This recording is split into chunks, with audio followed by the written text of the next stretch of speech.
Il a dit qu'il est venu avec sa famille, il pensait passer du temps. Mais quelle est votre famille quand vous êtes chrétien? C'est l'église. Matthieu 12, je pense, verset 50. On dit, ton père, ta mère et tes frères te cherchent. Jésus se lève, se tourne. Qui sont? Ça, je dis souvent ça. Quand ça en dit, c'est facile, mais avec la famille, il fait attention parce qu'il n'aime pas quand je dis ça. Il se tourne. Jésus, il ne négocie pas, il ne fait même pas un jeu de émotion. Il dit, qui sont ma soeur, qui sont mes frères?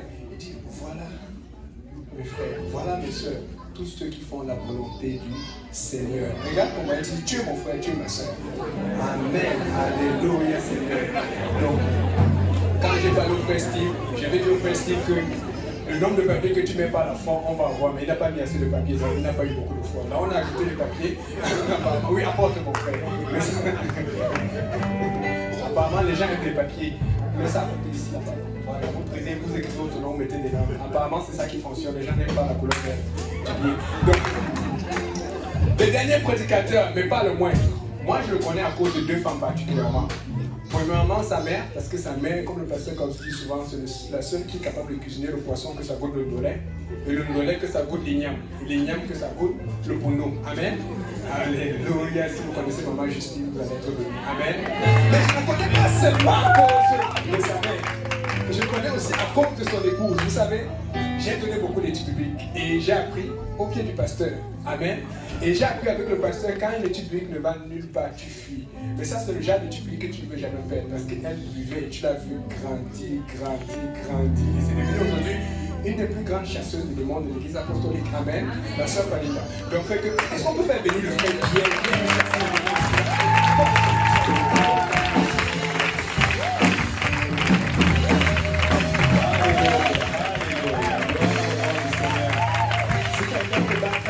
Le Seigneur. Vous tous faites.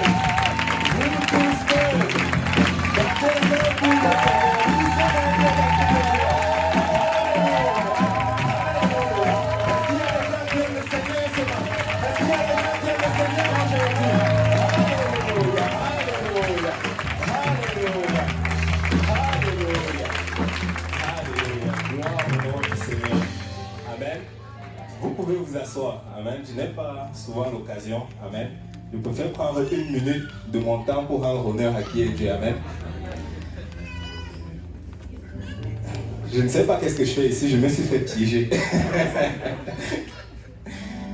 Hier, bon, je venais chercher les jeunes de Saint-Michel qui devaient passer un bon temps à la maison et là, je vois le message du pasteur Abou, son appel. Je dis, pasteur, j'arrive, ne ferme pas encore l'église, je suis en route. Il me dit, oui, c'est bon, les jeunes sont là. Après, il me dit, je dis, ok, d'accord, à tout à l'heure. Il dit, non, c'est pas pour ça que je t'appelais. Il dit, tu fais quoi demain? J'ai dit, ouais, bon, on a la prière à Saint-Michel. Je suis à la prière de Saint-Michel. Il dit, non, c'est ici que tu seras demain. Et me voici, amen. Amen. Et vraiment, merci, pasteur Abo, pour l'opportunité. Et j'aime le pasteur Abo. Amen. C'est un homme de Dieu. C'est un homme de Dieu. Alléluia. J'aime le pasteur Abo. Merci beaucoup, pasteur Kaosé, pasteur Rafa. Merci au peuple de Dieu. Amen. Merci pour ma mère, ma soeur. C'est bien de servir le Seigneur avec sa famille. Amen.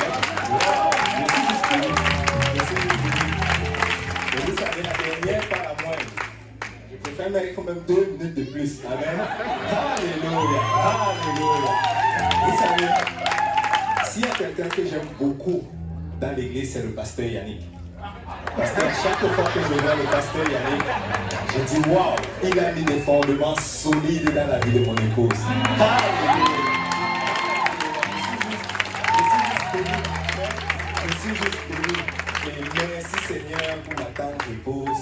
Je l'aime beaucoup. Amen. Maintenant je me sens plus à l'aise. Même je suis venu avec le stress. Maintenant je suis plus à l'aise. Amen. Qui est prêt pour la parole du Seigneur? Alléluia. Je sais que mon pasteur n'est pas là. Et je voulais juste dire à quelqu'un, si vraiment ce n'est pas bon, allez voir mon pasteur. Amen. Tout ce que je sais là, c'est lui qui m'a appris. Amen. Allez le voir. Si vous ne le voyez pas, demandez-moi son numéro. Amen. Je l'ai. Amen. Mais si c'est bon, vous pouvez venir me voir quand même. Non, je viens. Vous pouvez aller le voir aussi. Amen. Alléluia. Je suis béni d'être dans la maison du Seigneur. Amen. Gloire au nom du Seigneur. Et pour celui, vous direz à celui qui joue au piano derrière là, qui ne sonne pas trop rapidement. Amen. Il doit faire attention, on est au voyage ensemble. S'il veut pouvoir dormir dans l'avion, amen, il a intérêt à ne pas trop sonner. Amen. Alléluia. J'aime le pasteur Haché. Alléluia. J'aime le pasteur Haché. Alléluia. Gloire au nom du Seigneur. Si on parlait dans la parole du Seigneur, Acte chapitre 19, verset 13.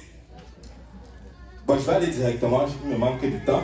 Bon, je vais directement aller dans le verset 15. La Bible dit, l'esprit malin leur répondit, je connais Jésus, je sais qui est Paul, mais vous, qui êtes-vous?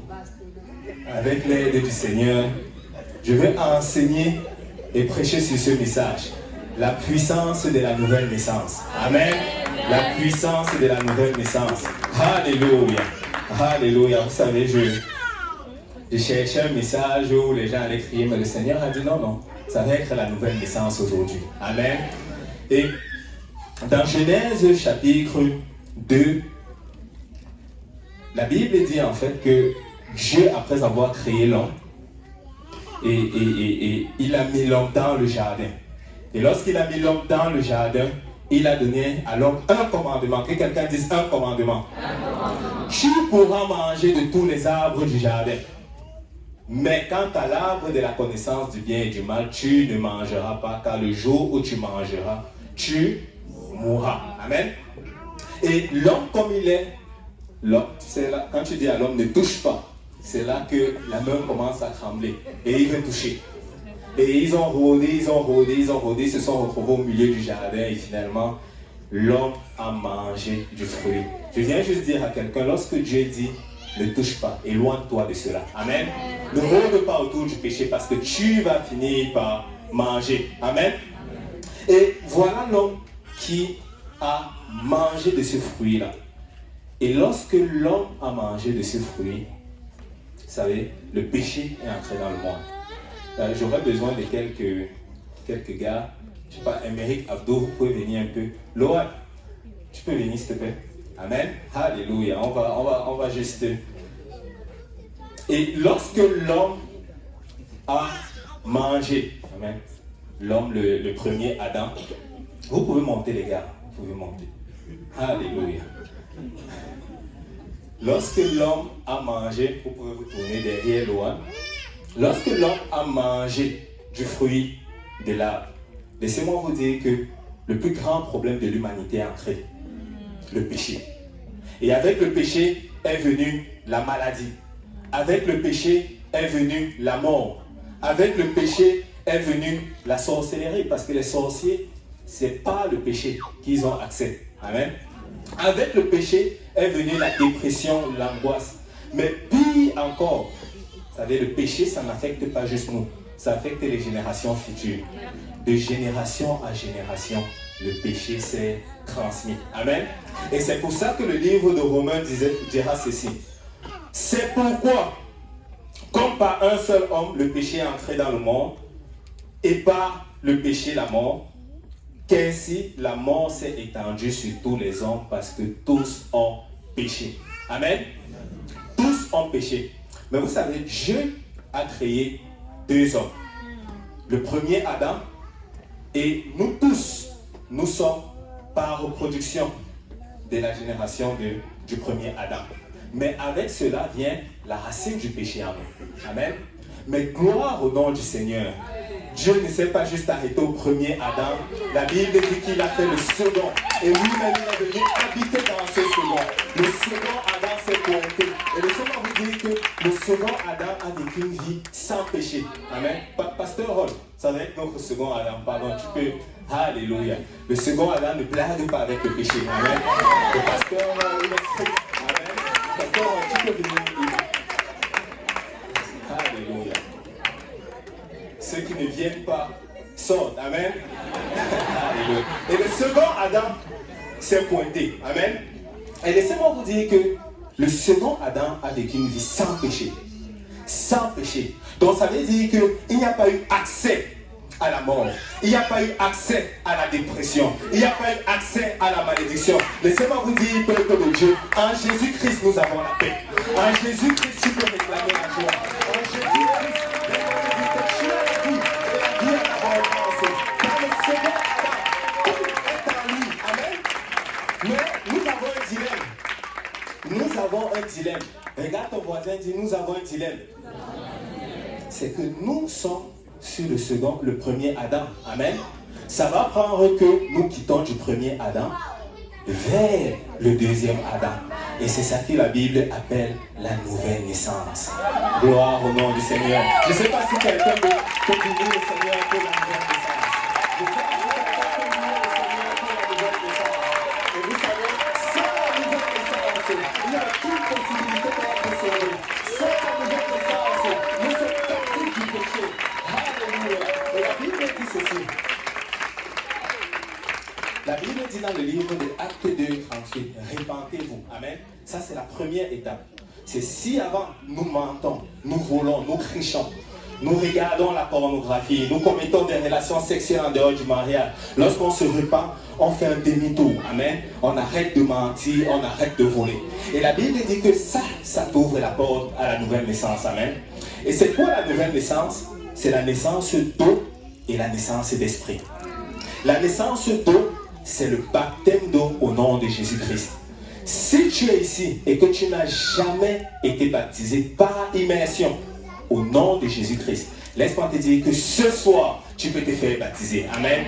Ce soir, ne quitte pas ici sans porter le nom de Jésus-Christ. Et regardez, laissez-moi vous dire que le baptême, ce n'est pas fait ni au nom du Père, ni au nom du Fils, ni au nom du Saint-Esprit, mais c'est au nom de celui-là qui a vécu une vie sans péché, le nom de Jésus-Christ. C'est pour ça que tous les baptêmes dans la Bible étaient faits au nom de... Alléluia. Et la Bible dit, après cela, que ça va prendre des naîtres d'esprit.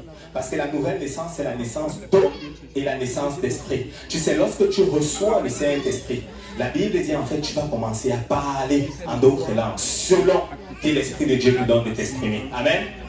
Et tu sais, lorsque tu es né de nouveau, amen, lorsque tu es né de nouveau, Émeric, tu peux changer de camp.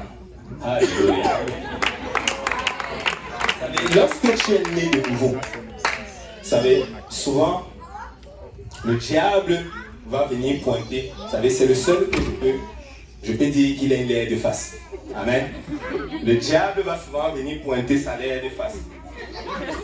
Et il va rappeler cela. Il va dire, Seigneur, regarde Émeric, tu te rappelles, quand sa maman n'était pas là, tu sais ce qu'il faisait? Tu sais ce qu'il faisait à l'école? Regarde, il a des actes. Il a fait des œuvres qui le condamnent. Amen. Et il va vouloir montrer ça au Seigneur. Vous savez, mais le Seigneur va dire, écoute, je ne vois que du sang. Il n'y a qu'aucune condamnation pour ceux qui sont là. Le Seigneur va dire que si tu es en Jésus-Christ, tu es couvert. La Bible dit qu'il y a une personne dans le ordonnance du gouvernement et qui subsistait dans le Congo.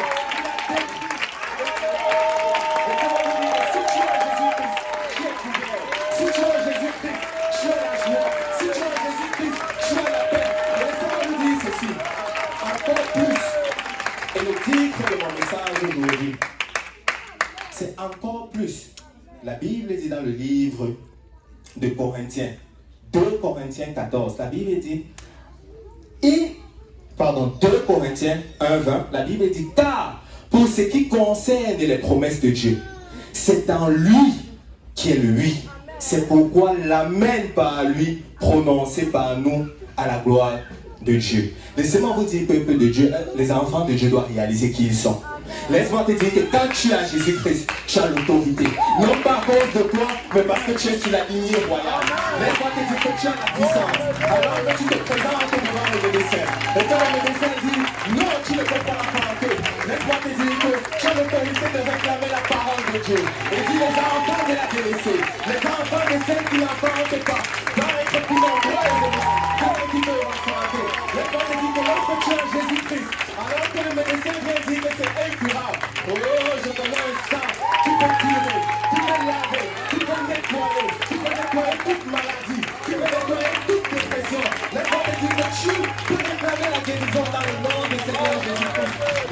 dit qu'alors que tu es à Jésus-Christ, tu peux réclamer que toute arme forgée contre toi ne prospérera pas. Les Paul dit, nous avons l'autorité. Ni la maladie ne prospérera pas. Ni la sorcellerie ne prospérera pas. Tu as l'autorité dans le nom du Seigneur Jésus. Si quelqu'un te bat, que le nom pour le Seigneur.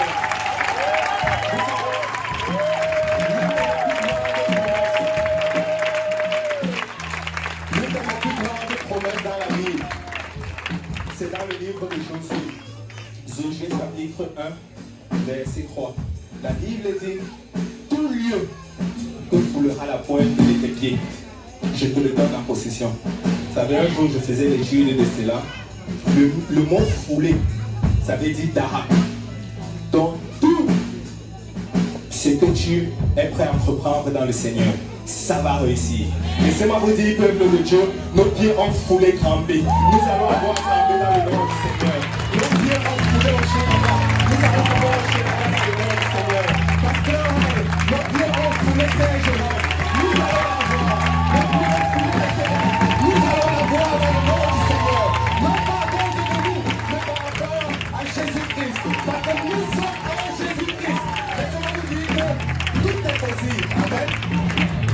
Et dans le passage que nous venons de lire en introduction, je vais terminer par cela. C'est dans Actes chapitre 19, verset 13. La Bible dit, quelques exorcistes juifs ambulants essayèrent d'invoquer sur ceux qui avaient des esprits malins le nom du Seigneur Jésus, en disant, je vous en conjure, au nom de Jésus-Christ que Paul prêche, au nom de Jésus-Christ que le pasteur Kaosi prêche. Et regardez, l'esprit malin leur répondit, je connais Jésus, je sais qui est Paul, mais vous, qui êtes-vous? Peuple de Dieu, nous ne pouvons réclamer aucune promesse de la parole de Dieu si nous ne sommes pas en Jésus-Christ. Laissez-moi vous dire ceci, tout ce dont nous avons besoin se trouve en Jésus-Christ. Alors si aujourd'hui tu m'écoutes et que tu n'as jamais porté le nom du Seigneur Jésus, aujourd'hui tu peux être en lui. Laisse-moi te dire qu'aujourd'hui tu peux te repentir de tes péchés. Aujourd'hui tu peux être baptisé au nom de Jésus-Christ pour le pardon de tes péchés. Et on peut prier pour toi. Jésus va te remplir de son esprit. Jésus va te remplir de son esprit. Alléluia.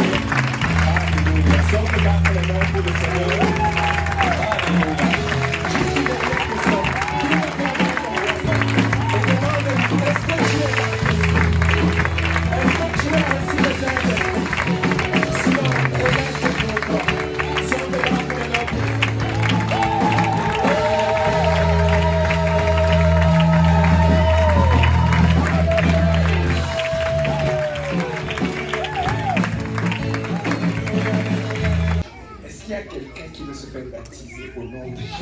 Ça change tout.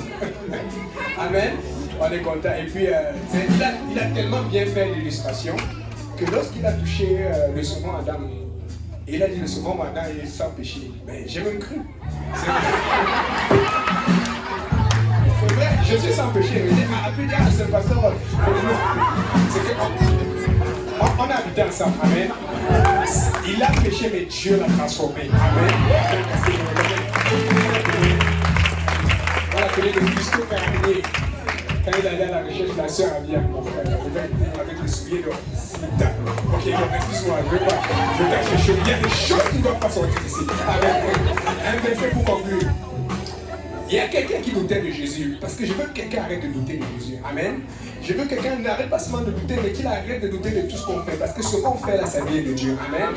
Et Jean même qui était quelqu'un qui était utilisé par Dieu, il vient dire, mais et comme il dit, est-ce que c'est celui dont on parlait? J'ai entendu parler dans sa prison, Matthieu 11, verset 2, des œuvres de Christ. Il lui fit dire par ses disciples, es-tu celui qui doit venir ou devons-nous en entendre un autre? Jésus leur répondit, allez raconter à Jean ce que vous entendez et que vous voyez. Les aveugles voient, les boiteux marchent, les lépreux sont purifiés, les sourds entendent, les morts ressuscitent et la nouvelle est annoncée aux pauvres. Comme vous savez, les gens n'aiment pas être exposés. Et bizarrement, souvent ils vont m'appeler, m'écrire, mais il y a une église qui se parle d'église interne. Quand l'église est mauvaise, j'ai dit, mais nous avons la bonne église depuis longtemps, qu'est-ce que tu fais? Et je lui ai dit, voilà le message de Jean qui a donné. Allez et dites que nous, on a commencé dans une boutique de pornographie. On a changé, on a acheté une autre église. On a changé, on a acheté 7 églises. Et pendant cette année, les 10 ans qu'on a travaillé avec le pasteur Kaozi, pasteur Serge et tout cela, on a eu des églises filles. Il y a Hochelaga, il y a Saint-Michel, il y a Montréal-Nord.